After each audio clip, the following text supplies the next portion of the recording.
और दूसरी तरफ 1947 में भारत का विभाजन करके बना हुआ पाकिस्तान एक एक रोटी के लिए मोहताज हो रहा है। जब भारत अपनी आजादी का अमृत महोत्सव मना रहा है, तब भारत खुशहाली की ओर से दुनिया की एक बड़ी आर्थिक ताकत के रूप में उभर रहा है। भारत के नागरिकों में समृद्धि आ रही है। भारत विकास की एक नई यात्रा के साथ आगे बढ़ रहा है और ये यात्रा इसी प्रकार से बनी रही 2027 आते आते भारत दुनिया की तीसरी बड़ी अर्थव्यवस्था के रूप में स्थापित होगा। एक तरफ भारत की शानदार यात्रा और दूसरी तरफ पाकिस्तान अपनी नकारात्मक सोच के नाते, अपनी विध्वंसात्मक सोच के नाते भूखमरी और दरिद्रता की एक नई कहानी रचता हुआ दिखाई दे रहा है। और भाइयों बहनों, कोई कारण नहीं, आने वाले समय में अपने इन्हीं कृत्यों के नाते पाकिस्तान भी वैसे ही ठंडा न हो जाए जैसे यहां के माफिया ठंडे हो गए हैं। कोई कारण नहीं।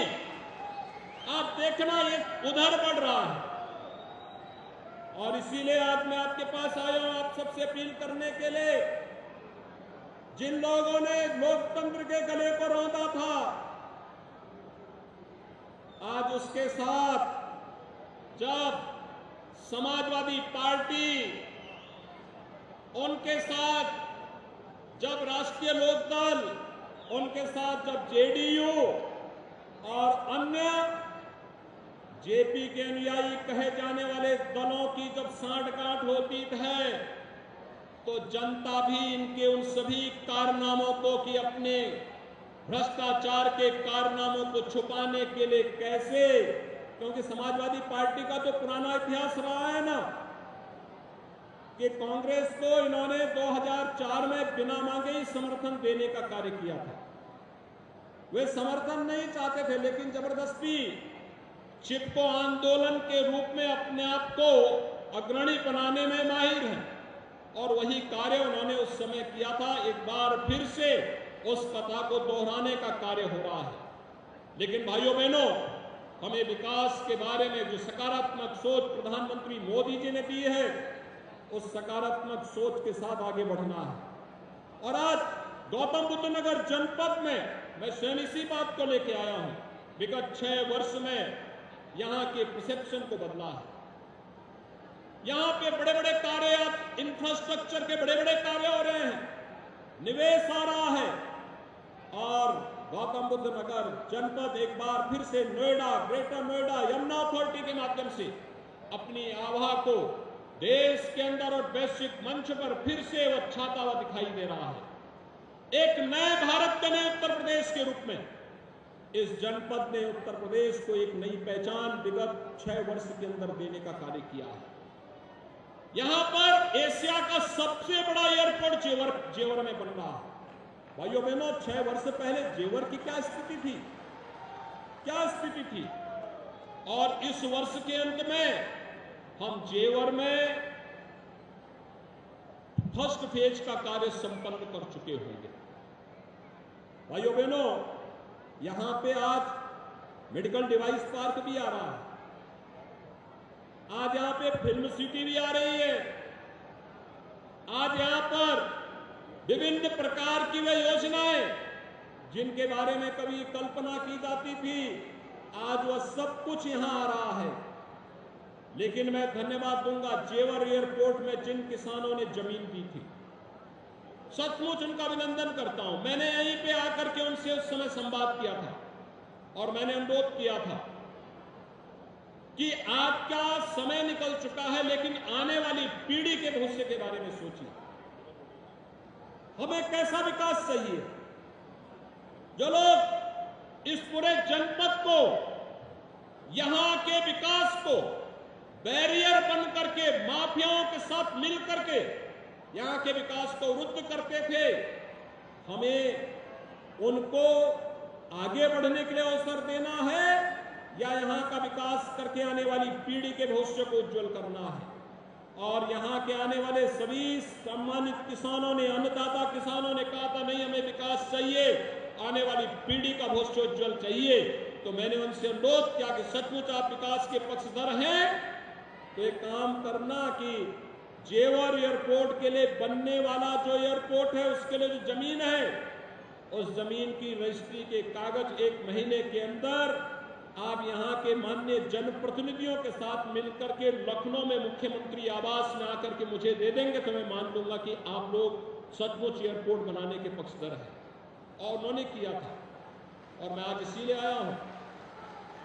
आज हम यहां पे आए हैं, आज यहां पे 1718 करोड़ रुपए की जिन परियोजनाओं का लोकार्पण और शिलान्यास हुआ है, सॉलिड वेस्ट मैनेजमेंट से भी है, सड़क से भी है, ड्रेनेज से भी है, यहां की अन्य अवस्थापना सुविधाओं के साथ साथ बुनियादी सुविधाओं से जुड़ी हुई योजनाएं भी हैं।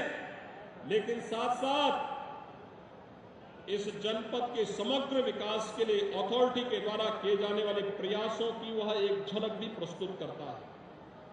भाइयों बहनों, मैं यही आश्वासन देने के लिए भी आया हूं, किसानों की समस्या का समाधान हमारी शीर्ष प्राथमिकता है और सकारात्मक योगदान, संवाद से इस समस्या का समाधान होगा। संवाद के माध्यम से बड़ी समस्या का समाधान हो सकता है। आखिर हम लोकतांत्रिक समाज में रहते हैं, इसके लिए नकारात्मक ताकतों को बीच में नहीं आने देना है। जो लोग विकास के विरोधी हैं, आपके कंधे पे बंदूक रख करके केवल अव्यवस्था पैदा करना चाहते हैं, विकास को बाधित करना चाहते हैं और आने वाली पीढ़ी के भविष्य के साथ खिलवाड़ करना चाहते हैं, उन लोगों को सफल नहीं होने देना है। हम संवाद के माध्यम से अपनी समस्या का समाधान करें और साथ ही साथ हम लोग यहाँ पे बायर और बिल्डर से जुड़ी हुई समस्या का समाधान करने के लिए भी एक सकारात्मक दिशा में आगे बढ़ने वाले हैं। इस समस्या का भी समाधान होगा क्योंकि यहाँ के विकास के लिए यह आवश्यक है और इन सभी समस्याओं का सकारात्मक रूप से समाधान के किसी निष्कर्ष पर हम पहुंच सके, इसके लिए जनता जनार्दन का योगदान, जनप्रतिनिधियों की सक्रियता और साथ साथ सभी प्रकार के प्रशासनिक अथॉरिटी, शासन से जुड़े हुए अधिकारियों का बेहतर संवाद इस पूरी प्रक्रिया को आगे बढ़ाएगा। और मैं विश्वास के साथ कह सकता हूं, यह आज नए भारत के नए उत्तर प्रदेश में संभव है, यह हमने करके दिखाया है और इसके परिणाम भी बहुत शीघ्र आप सबके सामने आएंगे। आज के इस अवसर पर भाइयों बहनों, 9 वर्ष की प्रधानमंत्री मोदी जी के नेतृत्व की उपलब्धियां बेमिसाल हैं। खुशहाल भारत की एक नई नींव रखने वाले हैं और समृद्ध और खुशहाल भारत की इस नई नींव के लिए हम सबको भी मिल करके प्रधानमंत्री मोदी जी के नेतृत्व में इस नए भारत के निर्माण के लिए, समृद्ध भारत के निर्माण में अपना योगदान देना होगा। आज के इस अवसर पर एक बार फिर से मैं आप सबको हृदय से इन सभी योजनाओं की बधाई देते हुए, सभी माननीय जनप्रतिनिधियों को बधाई देते हुए गौतम बुद्ध नगर वासियों का अभिनंदन करता हूं। धन्यवाद। जय हिंद। नमस्कार, मैं हूं मानक गुप्ता। अगर आपको हमारा ये वीडियो पसंद आया हो तो इसे लाइक और शेयर जरूर करें और हां, हमें सब्सक्राइब और फॉलो करना ना भूलें ताकि आप देश और दुनिया की कोई खबर मिस ना करें। तो जुड़े रहिए हमारे साथ और देखते रहिए News 24।